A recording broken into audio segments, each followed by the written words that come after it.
Selamat bertemu kembali. Pada video kali ini saya akan membahas materi yang kelima tentang biaya kualitas. Jadi seperti kita ketahui bahwa perusahaan yang menerapkan kualitas itu mempunyai dampak ya. Jadi ada konsekuensi akan penerapan kualitas yang dilakukan oleh sebuah perusahaan ya atau sebuah organisasi. Apa dampaknya atau konsekuensi terhadap penerapan kualitas? Satu, sebenarnya dengan menerapkan kualitas sebenarnya akan meningkatkan kepuasan pelanggan atau customer satisfaction. Itu kepuasan pelanggannya kemungkinan akan meningkat. Dengan meningkatnya kepuasan pelanggan, maka terjadi retensi dan peningkatan jumlah pelanggan. Retensi itu artinya pelanggan yang lama itu dengan adanya kualitas tidak akan meninggalkan perusahaan tersebut. Artinya setia kepada produknya. Dan demikian juga kemungkinan dengan menerapkan kualitas itu akan meningkatkan jumlah pelanggan. Dari retensi dan peningkatan jumlah pelanggan ini, dampak yang akan terjadinya adalah peningkatan pendapatan bagi sebuah perusahaan atau sebuah organisasi. Artinya ini ada dampak baik bagi perusahaan yang menerapkan kualitas. Ada konsekuensi positif bagi perusahaan akan penerapan kualitas. Namun di lain hal, penerapan kualitas itu juga memunculkan apa yang disebut dengan biaya kualitas ya. Jadi ketika perusahaan menerapkan kualitas, maka akan muncul yang disebut dengan biaya kualitas seperti itu. Nah, menerapkan biaya kualitas ini tentunya nanti juga akan berdampak terhadap peningkatan biaya ya, terhadap peningkatan biaya. Nah, peningkatan biaya tentunya nanti akan membawa dampak juga peningkatan terhadap harga produk seperti itu ya. Nah, apakah dampak ini, terutama dampak negatifnya dengan menerapkan kualitas bisa menimbulkan peningkatan harga? Apakah memang akan seperti itu? Nah, pada materi ini kita akan membahas bagaimana hubungan kualitas dengan biaya kualitas dan tentunya dengan harga produk itu sendiri. Nah, ini juga yang sering diterima secara umum oleh konsumen ya, oleh konsumen menerima secara umum pendapat seperti ini tentang harga dan biaya kualitas. Yang pertama adalah bahwa ada hubungan memang antara kualitas dan harga. Nah, hubungan ini bagi konsumen sering dianggap seperti ini, bahwa ketika kualitas itu tinggi, maka harga itu juga akan menjadi tinggi seperti itu ya, atau kebalikannya, ketika kualitas itu rendah, maka harganya akan rendah pula. Jadi ada hubungan seolah bahwa ketika kualitas naik, kemudian harga juga akan naik, dan ketika kualitas turun, maka harga pun akan turun seperti itu. Itu pendapat dari konsumen, rata-rata akan seperti itu ya. Nah, jadi sering konsumen berpendapat bahwa harga yang tinggi itu ditafsirkan sebagai produk yang berkualitas, atau bisa juga disebutkan bahwa produk yang berkualitas ditafsirkan sebagai atau selalu harus mempunyai harga yang tinggi. Apakah ini akan seperti ini atau apakah terjadinya memang seperti ini? Sebenarnya mungkin juga tidak seharusnya seperti ini. Nah, oleh karena itu kita akan membahas pada pembahasan kali ini bagaimana hubungan antara biaya dan kualitas seperti itu ya. Sehingga bila ini terjadi di sebuah perusahaan, misalnya ada dua kelompok manajemen, ada dua kelompok manajer, ada manajer yang di sebelah kiri dan ada manajer yang di sebelah kanan. Ketika mereka melakukan diskusi, mereka berpendapat seperti ini, bahwa dua orang manajer atau kelompok pertama ini mengatakan bahwa kualitas itu pasti akan menambah biaya seperti itu. Jadi dua orang ini cenderung berkata bahwa kualitas akan menambah biaya ya, sedangkan dua orang yang lainnya yang di sebelah kanan berkata bahwa justru dengan kualitas itu akan menurunkan biaya ya. Nah, kita nanti akan bahas mana yang lebih tepat antara kelompok yang kiri atau kelompok yang kanan, antara kelompok yang menyebutkan bahwa kualitas akan menambah biaya atau kelompok yang menyebutkan bahwa kualitas sebenarnya akan menurunkan biaya seperti itu ya. Nah, andai saja misalnya dengan asumsi tidak ada kenaikan harga produk ya, artinya produknya diasumsikan harganya tetap tidak dinaikkan seperti itu, maka kelompok yang kiri itu akan mengatakan bahwa kualitas itu pasti akan mengurangi margin ya. Artinya misalnya sekarang kita mempunyai biaya produksi sebesar 1.000, kemudian kita jual dengan harga 1.500 gitu ya, berarti marginnya 500. Berarti kelompok kiri ini mengatakan bahwa kalau kita menerapkan kualitas, maka margin yang biaya produksi kita udah 1.000, kita harus mengeluarkan biaya kualitas, ya, maka margin kita akan berkurang gitu ya. Keuntungannya nggak bisa 500 seperti itu. Nah, sebaliknya kelompok yang kanan itu akan mengatakan bahwa justru dengan kualitas itu akan meninggikan margin seperti itu, ya. Nah, bagaimana pendapat ini kita bahas, ya. Mana yang mungkin bisa kita terima, kita akan bahas pada pembahasan kali ini. Gitu. Nah, saya mulai dengan pengertian mengenai biaya kualitas, ya, khususnya biaya kualitas bagi perusahaan, gitu ya. Nah, jadi sebenarnya biaya kualitas itu adalah biaya yang timbul dari semua upaya untuk membuat produk menjadi berkualitas. Jadi yang pertama adalah biaya kualitas adalah biaya yang timbul dari semua upaya untuk membuat produk jadi berkualitas. Jadi ada upaya, ya, untuk produk berkualitas, itu biaya kualitas yang pertama. Nah, kelompok ini disebut dengan prevention cost dan appraisal cost. Jadi jenisnya ada dua, ya, biaya yang timbul dari upaya membuat produk menjadi berkualitas itu jenis biayanya bisa dibagi menjadi dua, yaitu prevention cost dan appraisal cost, ya. Nah, biaya kualitas juga bisa muncul karena seperti ini, biaya yang timbul karena adanya produk yang cacat atau rusak atau produk dengan kualitas yang jelek, ya. Jadi kalau yang pertama tadi upaya untuk membuat produk menjadi berkualitas, yang kedua ini adalah biaya yang timbul karena produknya sudah rusak seperti itu, ya. Jadi ada biaya lain seperti itu. Nah, jenisnya terbagi jadi dua juga, yaitu internal failure cost dan external failure cost. Nanti kita akan bahas satu-satu jenis biaya ini. Jadi biaya kualitas itu pada dasarnya dapat dibagi menjadi 4, yaitu internal failure cost, external failure cost, prevention cost, dan appraisal cost. Yang nomor 1 dan nomor 2, internal failure cost dan external failure cost, itu adalah biaya kualitas yang terjadi karena produknya sudah mengalami kegagalan, seperti itu, ya. Sedangkan yang nomor 3 dan nomor 4 itu adalah biaya kualitas yang timbul sebagai upaya untuk menjaga kualitas, seperti itu, ya. Jadi ada 4 ini. Nanti kita akan bahas satu persatu. Jadi saya mulai dari yang pertama, jenis biaya kualitas yang disebut dengan internal failure cost. Ya, internal failure cost ini juga bisa disebutkan sebagai atau bisa diartikan sebagai biaya yang terjadi karena adanya kesalahan secara internal, ya. Jadi biaya ini terjadi karena adanya produk yang gagal, ya. Jadi produknya gagal atau produknya tidak berkualitas atau cacat pada saat produksi. Ya, jadi pada saat produksi, ya. Artinya produk itu belum diserahkan kepada konsumen, ya.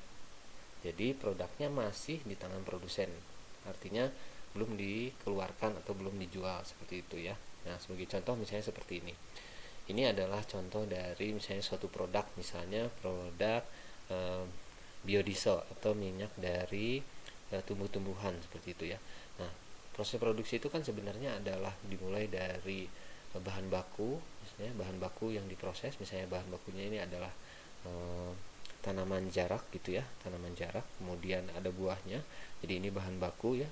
Kemudian bahan bakunya diproses, ya, kemudian setelah diproses kemudian menjadi minyak sementara, gitu ya, kemudian diproses kembali dan akhirnya menjadi produk akhir yang disebut dengan biodiesel, ya, biodieselnya. Ini adalah proses produksi yang masih ada di tangan produsen, dia belum didistribusikan ke konsumen, artinya belum sampai ke tangan konsumen, ya. Ini proses produksinya, ya, proses produksinya. Nah, apa yang disebut dengan internal failure cost itu? Internal failure cost itu terjadi kesalahan atau kegagalan produk, artinya produknya tidak berkualitas, gitu ya, pada saat terjadi proses produksi, ya, saat terjadi proses produksi. Nah, internal failure cost ketika terjadinya kegagalan produksi ini sebenarnya ada dua langkah yang bisa dilakukan oleh perusahaan ketika produknya gagal, ya, ketika produknya gagal. Pertama adalah dilakukannya pekerjaan ulang, ya, dilakukannya pekerjaan ulang, gitu ya. Nah, pekerjaan ulang ini atau rework ini akan menimbulkan biaya, seperti itu, ya. Itu yang pertama.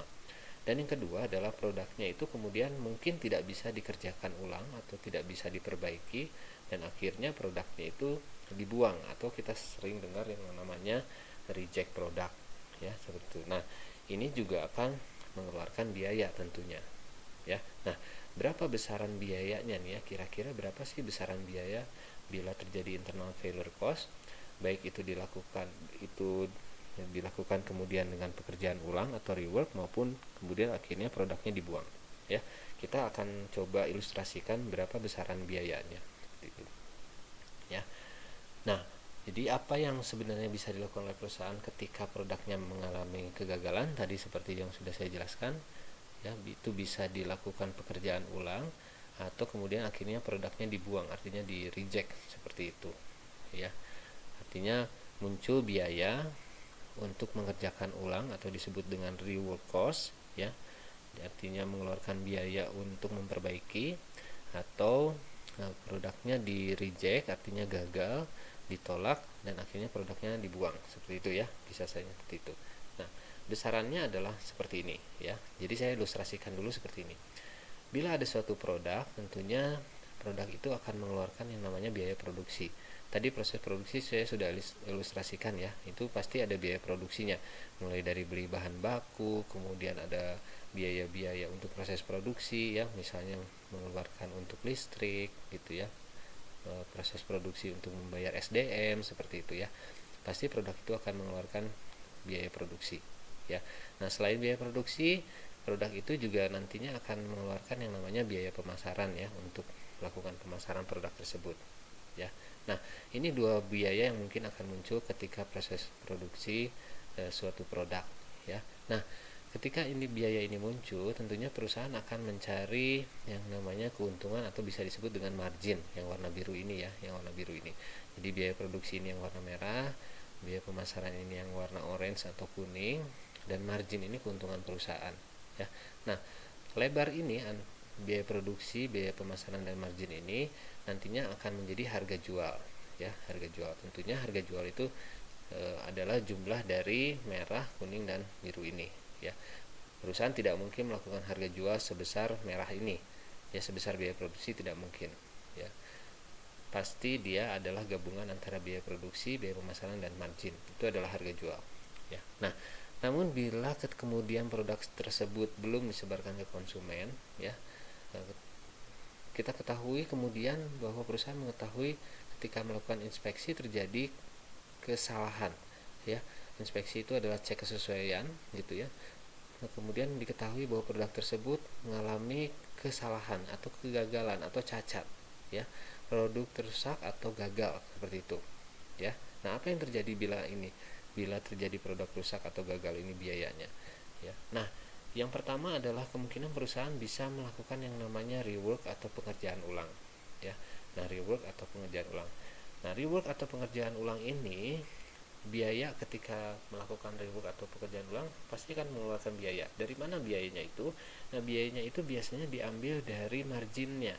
Artinya ketika perusahaan tadi marginnya selebar yang biru yang tadi, ya, kemudian perusahaan bersedia bahwa ya sudah, saya akan kehilangan sekitar biaya yang warna hitam ini, yaitu untuk mengerjakan ulang, ya, mengerjakan ulang, ya. Jadi dia mengambilnya dari sebagian dari margin.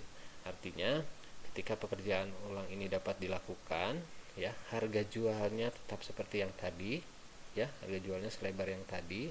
Namun masalahnya di sini adalah perusahaan marginnya akan dikurangi sebesar yang biru ini, ya, karena dia dikurangi oleh biaya pekerjaan ulang yang warna hitam ini.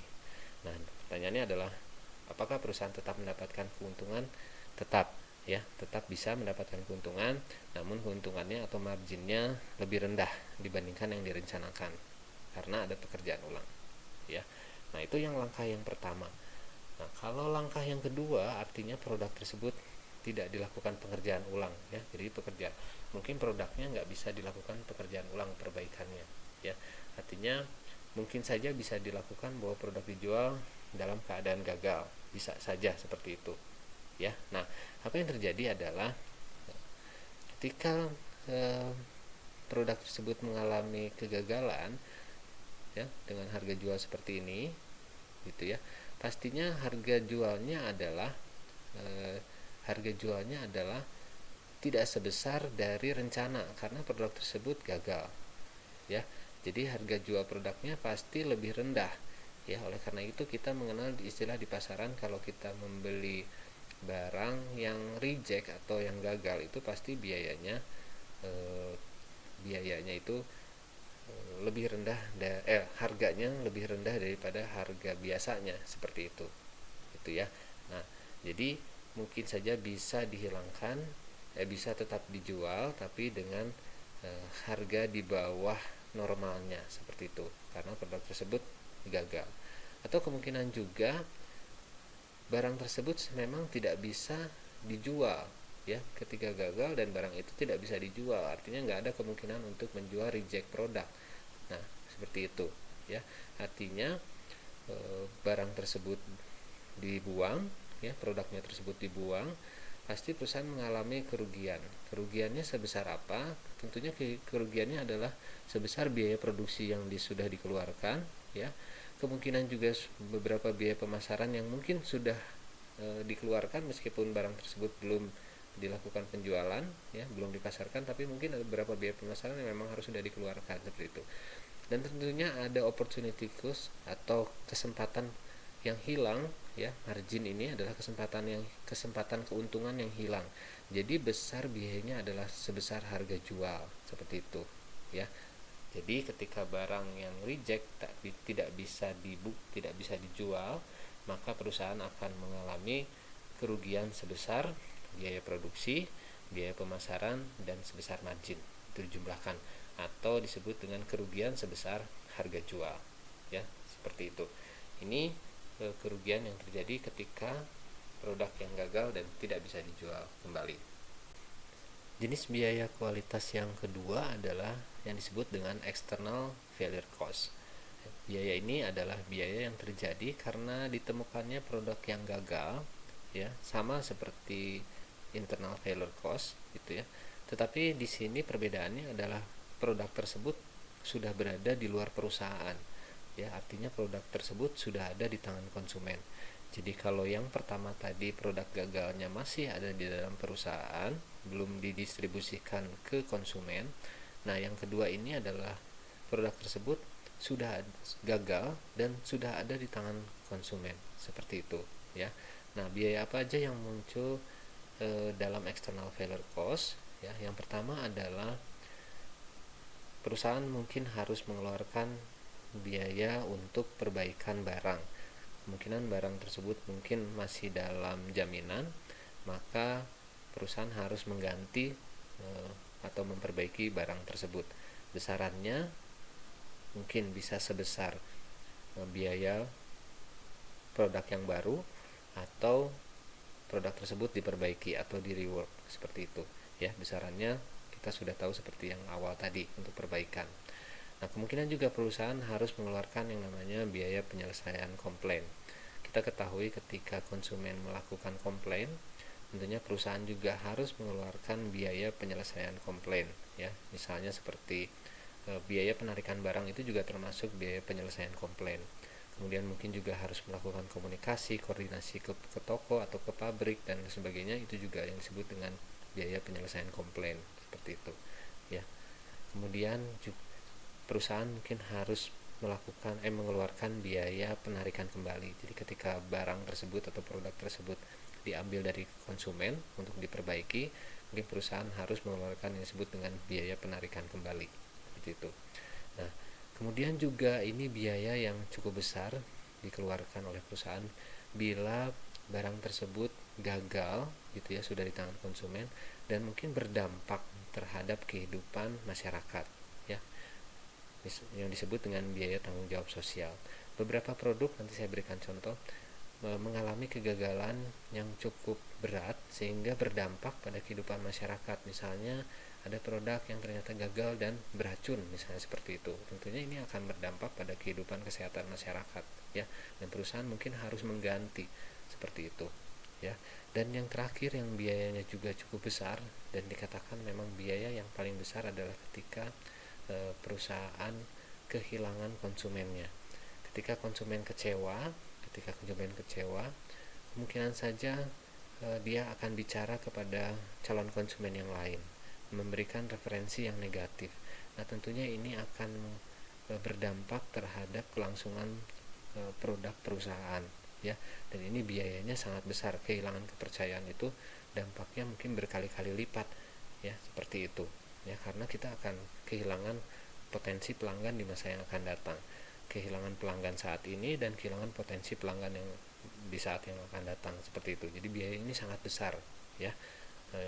Biaya yang sangat dihindari oleh perusahaan adalah biaya ketika kehilangan kepercayaan daripada pelanggan, seperti itu, ya.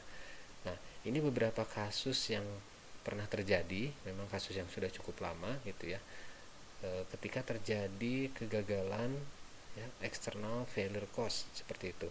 Ya, contohnya adalah pada tahun 2006, tepatnya 7 Juni 2006, itu pabrik obat nyamuk HIT gitu ya, mereknya HIT, itu ditarik kembali oleh perusahaan karena mengandung zat aktif propoxur dan dichlorphos, ya, yaitu sejenis pestisida yang sangat membahayakan bagi kehidupan masyarakat, ya. Nah, kita bisa bayangkan ketika produk tersebut ditarik dan dinyatakan berbahaya, itu tentunya perusahaan mengalami kerugian yang sangat besar. Pertama, tanggung jawab sosialnya dia harus tanggung. Kemudian kedua, HIT itu cukup lama ya sampai saat ini untuk dipercaya kembali oleh pelanggannya, meskipun sekarang sudah beredar kembali ya produknya yang sudah diperbaiki, tapi untuk memperbaiki itu membutuhkan waktu yang cukup lama, ya, seperti itu, ya. Kemudian juga ini beberapa produk dari mobil gitu ya, contohnya adalah Nissan Motor tahun 2012 itu menarik sekitar 400 unit mobilnya gitu ya, karena ada kegagalan produksi gitu. Nah, ketika menarik ini tentunya menarik produknya ini tentunya akan mengeluarkan biaya yang cukup besar, seperti ya, menarik produk dari pasar gitu sekian ratus, ini mengeluarkan biaya yang cukup besar. Kemudian juga belum tentu konsumen yang ketika produknya ditarik itu akan merasa puas, seperti itu ya. Tentunya ada rasa kekecewaan. Kekecewaan ini mungkin juga bisa berdampak ketika misalnya konsumen enggan kembali membeli mobil Nissan misalnya, seperti itu ya, dari produksi dari Nissan, seperti itu. Dan mungkin juga cerita ke orang lain, seperti itu ya.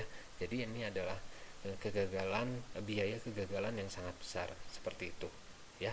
Nah, itulah contoh biaya yang terjadi ketika produk gagal. Produk gagal masih dalam tangan produsen yang disebut dengan internal failure cost, dan produk yang gagal dan sudah di tangan konsumen atau yang disebut dengan external failure cost. Selanjutnya saya akan bicara tentang prevention cost dan appraisal cost.